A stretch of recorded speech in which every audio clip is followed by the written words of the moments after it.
Siap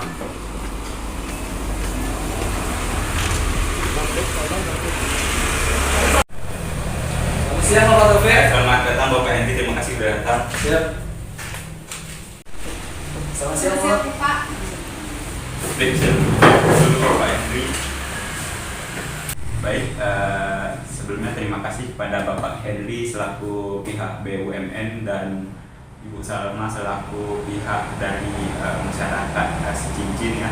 Terima kasih sudah hadir di kegiatan negosiasi kita pada siang kali ini. Mungkin alangkah baiknya saya memperkenalkan diri dulu. Di sini ada Bapak Hendy selaku pihak BUMN dan ini Ibu Salma ya Bapak Hendy dari masyarakat Cincin. Mungkin bisa langsung saja untuk negosiasi kita kali ini. Alangkah baiknya saya menjelaskan dulu bagaimana pembangunan jalan tol Sumatera ini. Ya. Untuk pembangunan tol Sumatera ini kan memang merupakan salah satu hal menurut pemerintah sendiri merupakan hak yang harus dilaksanakan itu. Hal ini dikarenakan kalau misalnya pembangunan tol ini terjadi maka akan memudahkan yang pertama akses masuk dan keluarnya barang itu terasa lebih cepat gitu. Yang dahulunya kita bisa 8 jam daerah baik itu seperti Riau dan lain-lain itu kita bisa pangkas waktu jadi 4 sampai 3 jam. Yang kedua itu untuk menarik wisatawan lokal gitu ibunya. Di mana wisatawan lokal bisa hadir di daerah Sumatera Barat ini dan ikut berpariwisata dan membantu pembangunan, membantu perekonomian khususnya di daerah Sumatera Barat sendiri gitu. Yang ketiga tentunya untuk salah satu pembangunan nasional namanya jalan tol itu tentunya itu akan menyambung dari Aceh sampai ke Lampung sendiri gitu. Mungkin sekian dari saya untuk mendeskripsikan bagaimana tol Sumatera ini akan dibangun ya. Mungkin selanjutnya saya akan bertanya langsung kepada pihak BUMN mana kita akan beri kerjasama ya bersama. Mungkin bisa ada yang ditanyakan dari pihak BUMN. Oke, sebelumnya saya mengucapkan terima kasih kepada Bapak Taufik yang telah mengajak saya untuk pertemuan kali ini dan Ibu Salma telah mendampingi Bapak Taufik. Nah, saya perwakilan dari BUMN Indonesia. Saya ingin menanyakan kepada Bapak Taufik sebelum kesepakatan ini kita sepakati bersama, Pak.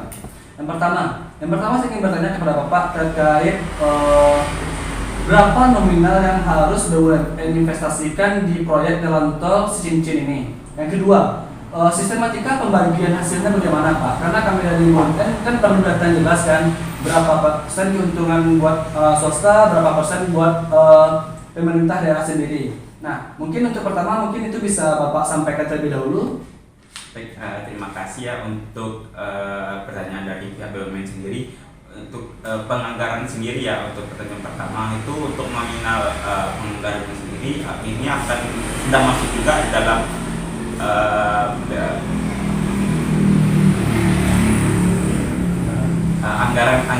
anggaran pendapatan belanja daerah ya, dan negara juga dapat di sana, di mana itu untuk anggaran sendiri berkisar 25 triliun itu pembangunan jalan tol Sumatera dari Cincin sampai ke Pekanbaru Riau.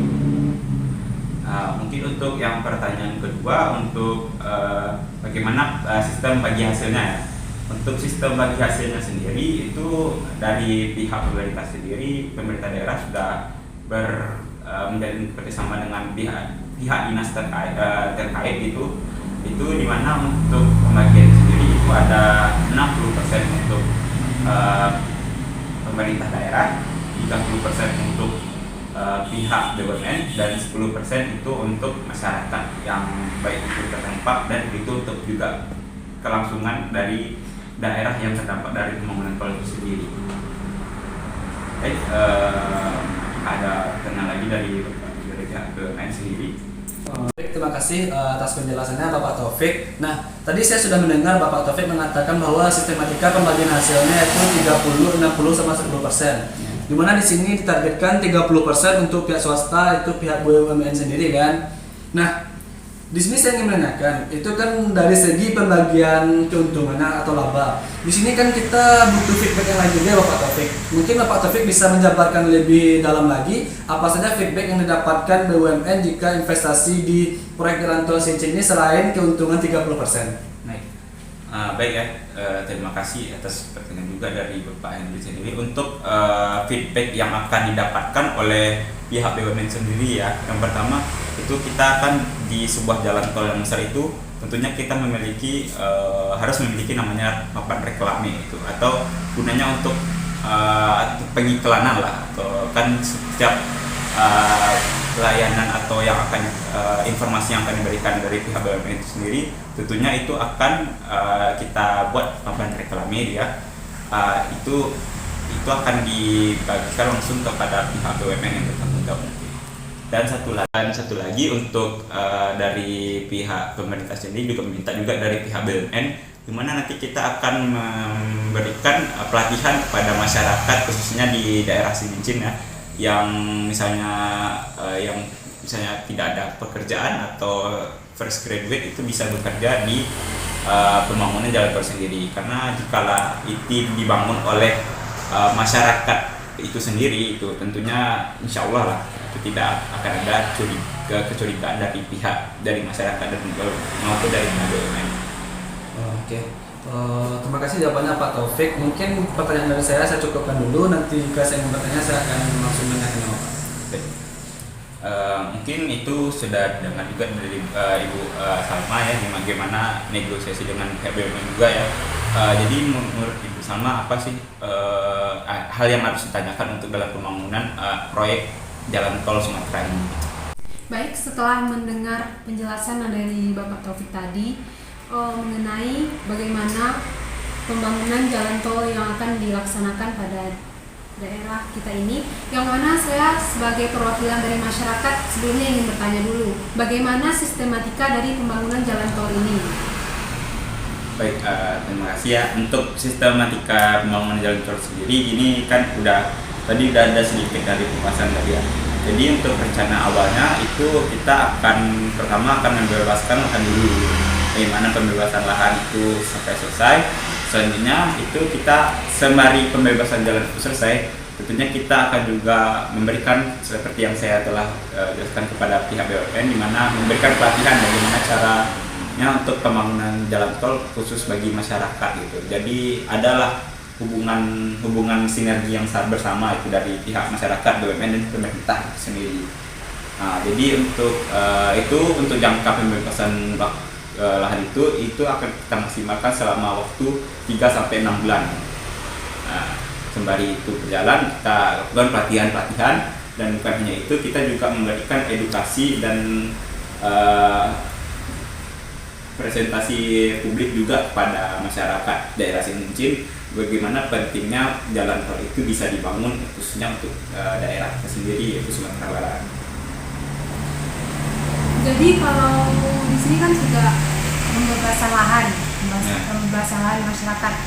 Jadi untuk sistematika ganti rugi pembebasan lahan ini bagaimana? Baik ya. Dari pembebasan lahan itu sendiri itu insya Allah juga kita akan bayar ganti rugi. Selanjutnya pembayaran ganti rugi tentunya kita juga akan memberikan bagi masyarakat yang terdampak, tanah-tanahnya yang terdampak itu kita akan di setiap jalan tol tentunya memiliki rest area ya. Untuk rest area itulah yang akan kita gunakan khusus untuk masyarakat yang terdampak. Itu dia mau bangun ruko, dia bangun jualan apalah itu mungkin bisa dilaksanakan di sana itu. Mungkin itu untuk mengenai pembebasan lahan sendiri ya. Oke, jadi setelah saya dengar penjelasan dari Bapak, dapat saya simpulkan bahwa masyarakat mendapat keuntungan seperti 10% dari hasil dari pembangunan jalan tol ini, dan juga masyarakat mendapat pembebasan lahan terhadap ganti rugi dari tanah mereka yang terpakai khususnya kan.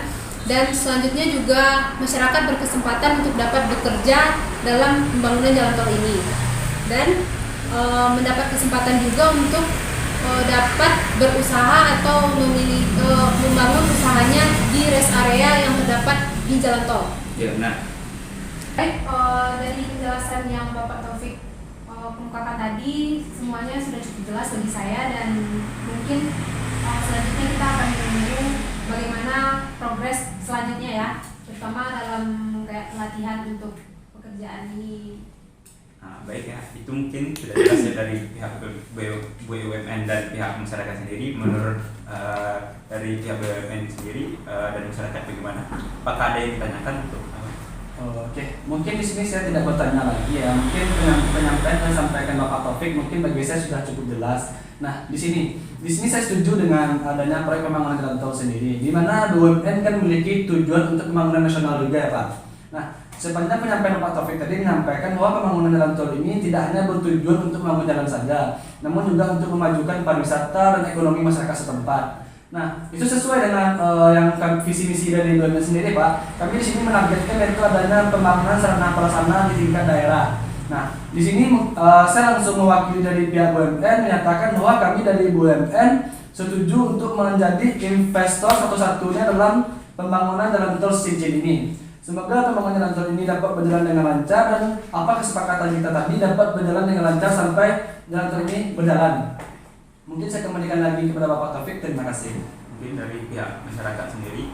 Ya, baiklah, kalau dari kami pihak masyarakat sendiri, mendengar penjelasan tadi kami merasa cukup jelas, dan mudah-mudahan kerjasama ini dapat berjalan dengan baik dan lancar sampai selesai. Mungkin itu dari negosiasi tadi. Berarti alhamdulillah kita mendapatkan kata setuju ya dari BUMN dan masyarakat. Mungkin terima kasih sudah hadir di kegiatan negosiasi ini. Mungkin kita akan tunggu kerja berikutnya. Kita akan sering-sering juga bernegosiasi juga ya, bagaimana tol ini bisa digunakan sampai ke depan anak cucu kita juga merasakan. Mungkin sekian. Baik, terima kasih Pak Hendri. Terima kasih bersama.